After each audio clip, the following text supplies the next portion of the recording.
It goes without saying that one could extend the analysis, followed by subsequent synthesis, of the Arcanum, the world, further, much further indeed.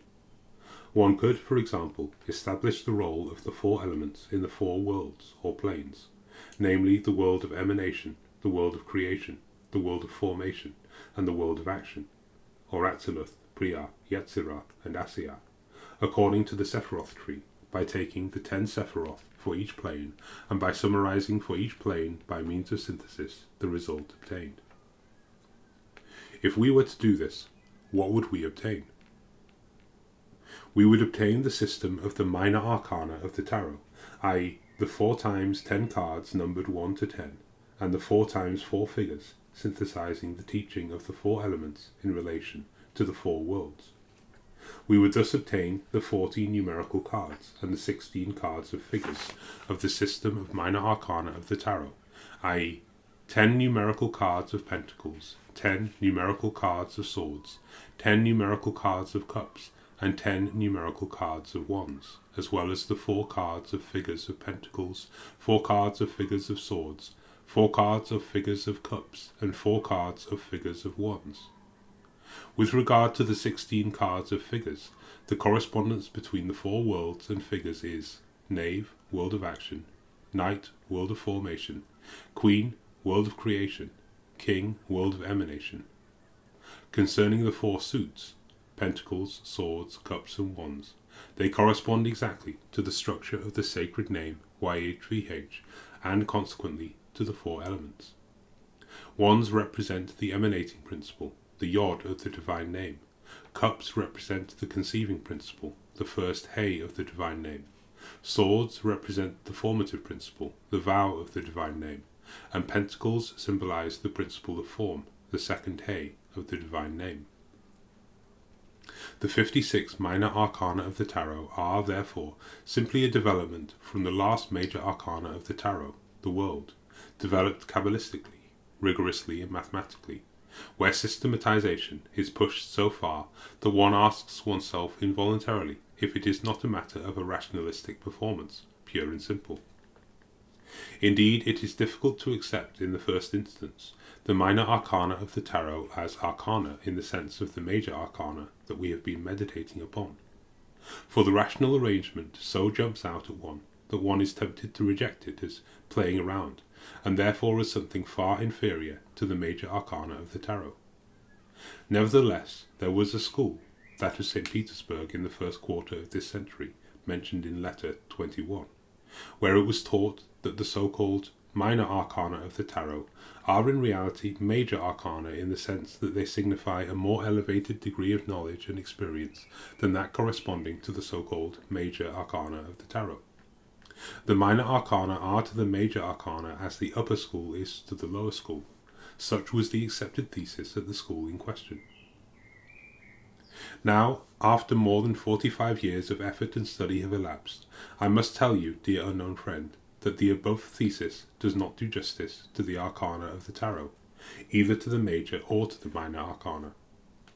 For the major arcana are reduced in this thesis to the role of a preparatory school for the minor arcana, which they are, thanks only to the use that the said school made of them. And the use that was made of the major arcana was that of a framework for an encyclopedic teaching concerning the Kabbalah, magic, astrology, and alchemy. As the major arcana lend themselves marvellously to the task of serving as a framework for such an encyclopedic teaching, they were therefore made use of for this purpose. Thus, the major arcana played the role of a general teaching program for the traditional occult sciences, aiming at giving general knowledge concerning their nature and methods, whilst the role of psychurgical practice was reserved for the minor arcana, i.e., for the transformation of consciousness rising from plane to plane, which followed, as it were, as the upper school follows on from the lower school being that of the major arcana. However, the major arcana are not, in their totality, a teaching program for the occult sciences, but rather a school of meditation aiming at awakening consciousness to the laws and forces, to the arcana, which are at work beneath the intellectual, moral, and phenomenological surface. and the minor arcana constitute a systematized summary of experiences gained during meditation on the major arcana in the guise of amplification, analysis and synthesis pushed to the extreme, on the major arcanum, the world. They are, if you like, a detailed elaboration of the major arcanum, the world, or again its application in the domain of the various planes of consciousness, rising from the plane of action to the plane of emanation.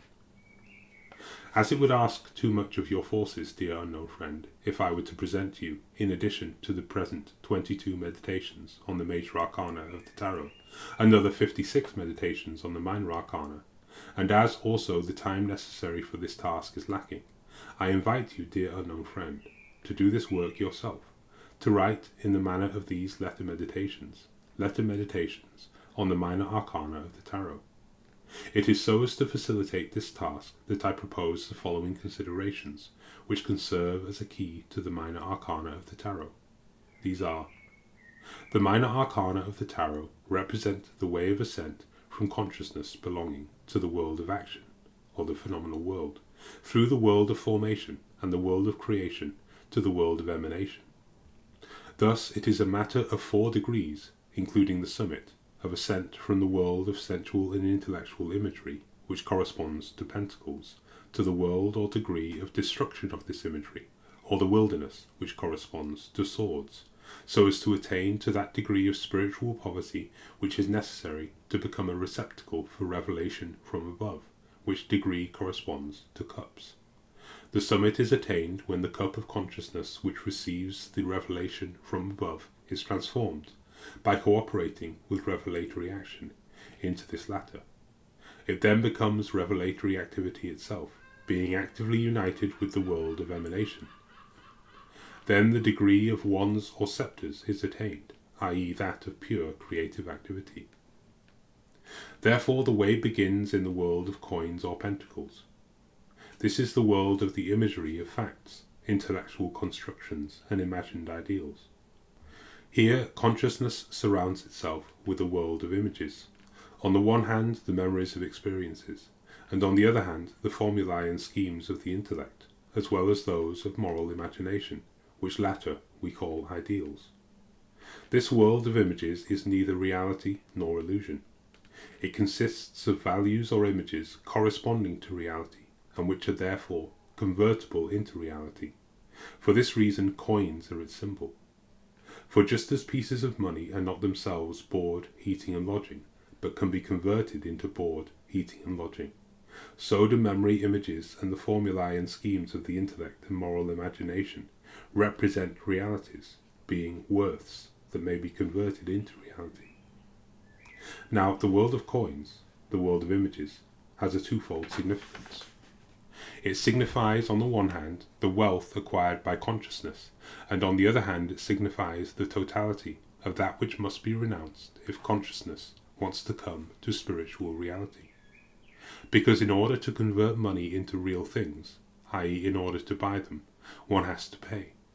One has to become poor in spirit in order to have the kingdom of heaven. This payment, where one divests oneself of one's wealth of spirit, is that of swords. Here the value or images or coins that one has struck through intellectual, moral and artistic effort are destroyed, one after the other, in the same sephirothic order in which they were formed. This can last an instant, an hour, or decades. With St. Thomas Aquinas it took the time of a single ecstasy, whilst with Plato it seems that it was a slow process extending over several years. With respect to St. Thomas, it was probably at the end of 1273 that he underwent the decisive ecstasy.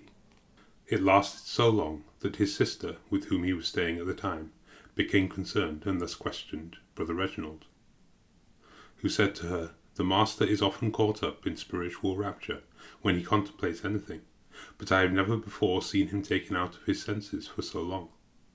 And so, after about an hour or so, the Socius, i.e. Brother Reginald, went to the Master, and tugging hard at his cloak, finally woke him out of his sleeping contemplation. He said with a sigh, "Reginald, my son, I reveal to you something in secret, forbidding you to reveal it to anyone as long as I live. I have come to the end of all my writing, because such things have been shown to me, such that all that I have written and taught now seems to me very insignificant, and this leads me to hope in God, that as I have come to the end of my teaching, so very soon will I come to the end of my life. William of Tocco, Vita Sancti Thomae Aquinatis. The ecstasy that St. Thomas underwent persuaded him that all that he had written and taught was of little significance. This is a case of passing through the sphere of swords. Concerning the other rich man, Plato, whose works in 8 volumes are before me as I write these lines, he made the astonishing statement in his letter to the parents and friends of Dion, Plato's 7th letter, which the ancients designated with the name of the Great Letter, written by Plato at about the age of 75. Quote, I have written no treatise on these matters, nor shall I ever write one. These matters cannot be expressed in words as other subjects can, but after persistent occupation in the study of these matters, after living for some time with them, suddenly a flash of understanding, as it were, is kindled by a spark that leaps across, and once it has come into being within the soul, it proceeds to nourish itself. Plato, 7th letter. Thus Plato, at about the age of 75, bears judgment on his philosophical work. I have written no treatise on these matters, which he describes in this letter as the matters with which I concern myself. Either Plato is mocking, but irony of this kind is as far as possible from the general tone of the 7th letter, or he is serious and declaring himself to be a contemplative, i.e., that the enormous work that he did in the domain of argumentation with its 4 elements, words or names, definitions, images, and signs, is not suited to the knowledge of being, that he calls simply the matters with which I concern myself, and that his endeavour aspires towards mystical intuition of being itself. And this endeavour occupied him so completely in his last years that it seemed to him that he could affirm that he had never written anything on the matters with which I concern myself. 7th letter 341c. This is another case of the passage through the sphere of swords. Plato, as did St. Thomas Aquinas, arrived at the spiritual poverty which is necessary to become a cup and sceptre or wand, i.e. to become a receptacle for the revelation of being, and then to become an active cooperator, which means to say initiated. The worlds, or spheres, of pentacles or coins, swords, cups and wands correspond to the degrees of the traditional way of preparation, purification, illumination, and perfection. What one acquires through observation, study, reasoning, and discipline constitutes the degree of preparation, or the world of coins.